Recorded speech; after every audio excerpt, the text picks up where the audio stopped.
Steffi and I are outside today looking for some signs for spring for you. Still a little bit of snow off in the distance in the woods. I have some daffodils that are growing here in the shelter by a tree. The stream is getting really quite full. I'll take a little walk over there so you can see it. More growth of some lilies coming through. Steffi's checking those out.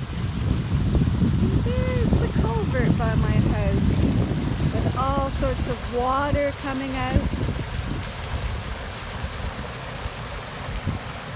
And there's all sorts of little fish in there later on in the spring. And it's really going out over into the woods this time of year when there's more water.